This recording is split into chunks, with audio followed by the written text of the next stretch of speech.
Yo guys, welcome back to some more Pokemon Go. This weekend I actually got to play a decent amount of Pokemon Go, and even though the servers were going up and down like this, I was able to I guess record some highlight clips that I want to look over. First off, I want to mention that I finally put some eggs in the incubators. I know that sometimes I forget, and I'm really excited to figure out what this 10-kilometer egg is going to hatch into, and I know it gives a ton of experience as well.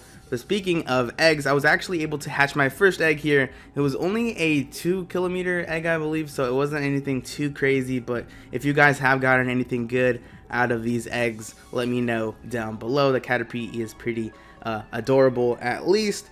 And I was able to, get some of my extra Pokemon like these Voltorbs and turn them into candies, because once you evolve, or once you catch enough of the same Pokemon, right, you can evolve them. So I was able to get, my Voltorb, or I guess all my Voltorbs into candies, and turn one of them, the strongest one of course, into an Electrode. So this is pretty darn scary. I know there was an Electrode that was like just owning a gym nearby, but I don't think our Electrode's that strong just yet. I also evolved a couple of other Pokemon that we're going to take a look at here. And speaking of Electrode, we have another electric type here in Magnemite. I caught just so many of these things, and I was pretty glad to get our hands on a Magneton. Maybe in the future, if they add more Pokemon, we can even evolve it further into a Magnezone. That would be pretty darn sweet. I think this is a pretty high CP Magneton since it started off as a baby Magnemite, so I'm pretty excited about that. And finally, the last Pokemon that I evolved is my Pidgey. I know a lot of people have Pidgeotos and even Pidgeots because it doesn't take too much, Pidgey candy to get a Pidgeot. So that is a Pidgeotto that I caught. There was one earlier that I was trying to get my hands on, but it kind of just like flew away.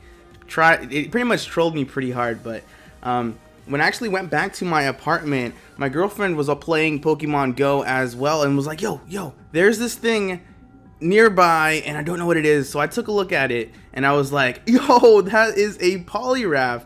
So I found it really odd that I spent like a good amount of time outside trying to catch Pokemon, and the best one that I found was when I was laying down doing nothing, eating some food in my apartment. So here is a Poliwrath that I actually caught with little to no effort. Pretty funny. I don't know if any of you guys have experienced a similar type of thing. If you have, let me know down below. I know someone's caught a Dragonite. I know there's some also there's also some other stage 2 Pokemon that you randomly find. I caught a Scyther the same kind of way. It was just like in the area, I guess. It just pops up and like leaves and so on. But the Poliwrath didn't actually put up like a huge fight. I thought it would be much harder to catch, but maybe I got a little lucky here. I'm actually leveling him up a ton here. As you guys can tell, I decided to name him Big Liam. I think I'm gonna nickname a ton of my Pokemon, so if you guys want a chance at being nicknamed after any of my mons, just leave a comment down below, leave a like on the video. I'll probably just pick some random names, that way we can give our Pokemon some personality. But as you can tell, my Magneton that I've trained since it was a baby Magnemite is up there on our CP rank. Rapidash I caught, it was next to Allure, as well as that Hitmonlee that you guys can see down there. Electrode, you guys saw him evolve. I found Gloom the same way I found Poliwrath. I found a Growlithe, Seal, Machop, pretty like, I guess, uncommon Pokemon. And we have these common, or I guess more common mons in Magnemite, Psyduck, and Oddish, but they are a little bit stronger than your usual commons. But on this page right here, I actually got a Kadabra. It was pretty funny though, because I found it next to like an Asian cuisine place. So I guess Kadabras just like to eat some spring rolls, stuff like that. And Eevees aren't too popular in my area. I know some people have more luck finding them than I have, but I'm glad I got my hands on at least one of them. Dratini, trying to get ourselves a Dragonite, but that's going to be super hard to do.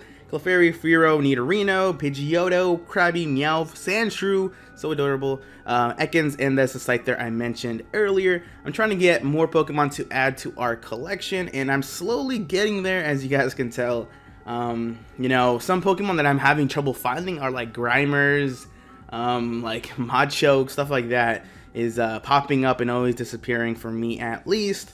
And here we have Ponyta, and another Squirtle, Doduo, Geodude, Voltorb, And as you guys can tell, I'm pretty much just slowly building up our collection. I wanted to have a team update because I know I've caught a ton of Pokemon since the last time you guys saw these, but basically you just walk around and then they appear, and you know how it goes. And hopefully I can get my eggs to hatch soon as well, because maybe we can get more Pokemon that I don't have prior to this. But just here's more of our mons that, you know, maybe you guys have missed out in the past or the last few episodes or so on here. And it's really strange that you need to catch 100 Magikarps to evolve into a Gyarados. I believe somebody in my area has a Gyarados, and it's literally owned a gym for like 2, maybe even 3 days now. I think it's like over 1,000 CP, which is absolutely insane. I don't know if anyone will be able to beat that Gyarados for quite a while, so I don't know if they just love Magikarps or they just, I'm not too sure how we get that many Magikarps this quickly, which is pretty insane to me. We have a pretty weak Persian down there, as you guys can notice. I guess the CP is pretty random because I got a pretty strong Gloom and the Persian's pretty weak, so I'm not too sure how those really work. But like I mentioned, I can't wait to see what our eggs turn into. That 10-kilometer egg, I'm really excited to find out. I'm pretty sure the 2-kilometer one isn't going to be anything insane. We have a couple of 5-kilometer ones, so those will be after the 10, and then we'll go from there on out. So that's pretty much our little update that I had. We included the evolution, you know, clips, the egg hatching and everything. So let me know how far you guys are in this game. What's your strongest Pokemon so far? What are you excited to catch? And yeah, thanks for watching. I appreciate it, and until next time, stay delicious. Potion or whatever. No.